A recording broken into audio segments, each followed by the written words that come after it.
सती ने मरते समय भगवान हरि से ये वर मांगा कि मेरा जन्म जन्म में शिवजी के चरणों में अनुराग रहे। इसी कारण उन्होंने हिमाचल के घर जाकर पार्वती के शरीर रूप में जन्म लिया।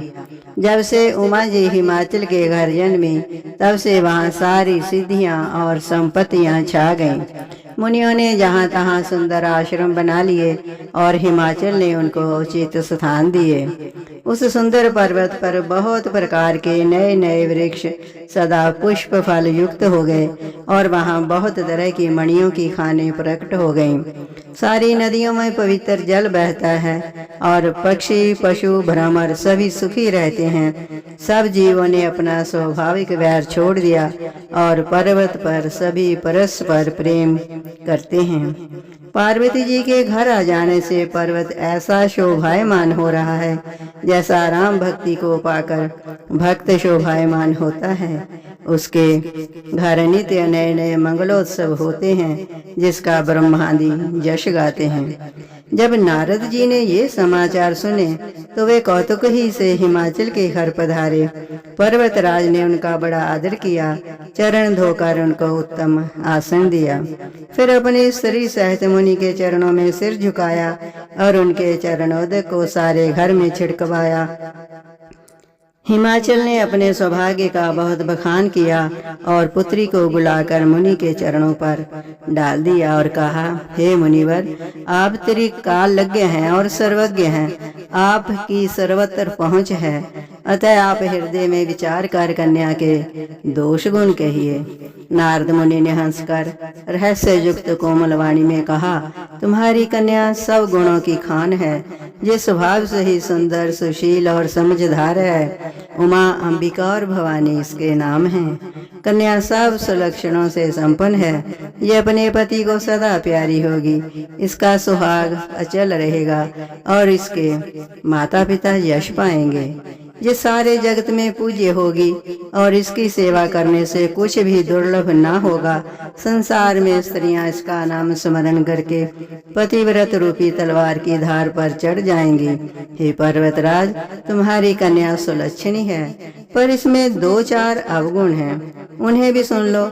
गुणहीन, मानहीन, माता पिता विहीन, उदासीन, संशयहीन, योगी, जटाधारी, निष्काम हृदय, नंगा और अमंगल वेश वाला, ऐसा इसको पति मिलेगा।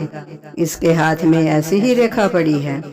नारद मुनि की वाणी सुनकर और उसको हृदय में सत्य जानकर पति पत्नी को दुख हुआ, लेकिन पार्वती जी प्रसन्न हुई। नारद जी ने भी इस रहस्य को नहीं जाना, क्योंकि सबकी बाहरी दशा एक सी होने पर भी भीतरी समझ भिन्न भिन्न थी। सारी सखियां, पार्वती, पर्वतराज, हिमवान और मैना सभी के शरीर पुलकित थे और सभी की आंखों में जल भरा था। देव ऋषि के वचन असत्य नहीं हो सकते। पार्वती ने उन वचनों को हृदय में धारण कर लिया। उन्हें शिवजी के चरण कमलों में स्नेह उत्पन्न हो आया, परंतु मन में ये संदेह हुआ कि उनका मिलना कठिन है। अवसर ठीक न जानकर उमा ने अपने प्रेम को छिपा लिया और फिर वे सखी की गोद में जाकर बैठ गईं। देव ऋषि वाणी की झूठी नहीं होगी, ये विचार कर हिमवान, मैना और सारी चतुर सखियां चिंता करने लगी। फिर हृदय में धीरज धरकर पर्वतराज ने कहा, हे नाथ, कहिए अब क्या उपाय किया जाए। मुनीश्वर ने कहा, हे हिमवान, सुनो। विधाता ने ललाट पर जो कुछ लिख दिया है उसको देवता, दानव, मनुष्य, नाग और मुनि कोई भी नहीं मिटा सकते। तो भी एक उपाय मैं बताता हूँ, यदि देव सहायता करें तो वह सिद्ध हो सकता है। उमा को वर तो निस्संदेह वैसा ही मिलेगा जैसा मैंने तुम्हारे सामने वर्णन किया है, परंतु मैंने वर के जो दोष बताए हैं, मेरे अनुमान से वे सभी शिवजी में हैं। यदि शिवजी के साथ विवाह हो जाए तो दोषों को भी सब लोग गुणों के समान ही कहेंगे। जैसे विष्णु भगवान शेष नाग की शैया पर सोते हैं तो भी पंडित लोग उनको कोई दोष नहीं लगाते। सूर्य और अग्निदेव अच्छे बुरे सभी रसों का भक्षण करते हैं, परंतु उनको कोई बुरा नहीं कहता। गंगा जी में शुभ और अशुभ जल सभी बहता है, पर कोई उन्हें अपवित्र नहीं कहता। सूर्य, अग्नि और गंगा जी की भांति समर्थ को कुछ दोष नहीं लगता। यदि मूर्ख मनुष्य ज्ञान के अभिमान से इस प्रकार होड़ करते हैं तो वे कल्प भर के लिए नरक में पड़ते हैं। भला कहीं जीव भी ईश्वर के समान हो सकता है? शिव जी सहज ही समर्थ हैं, क्योंकि वे भगवान हैं। इसलिए इस विवाह में सब प्रकार कल्याण है। परंतु महादेव जी की आराधना बड़ी कठिन है। फिर भी क्लेश तप करने से वे बहुत जल्द संतुष्ट हो जाते हैं। यदि तुम्हारी कन्या तप करे तो त्रिपुरारी महादेव जी होनहार को मिटा सकते हैं। यद्यपि संसार में वर अनेक हैं, पर इसके लिए शिव जी को छोड़कर दूसरा वर नहीं है।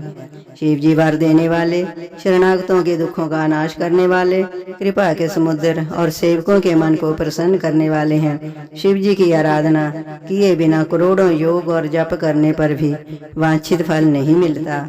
ऐसा कहकर भगवान का स्मरण करके नारद जी ने पार्वती जी को आशीर्वाद दिया। हे पर्वतराज, तुम संदेह का त्याग कर दो, अब ये कल्याण ही होगा। यूं कहकर नारद मुनि ब्रह्मलोक को चले गए। जय श्री राम।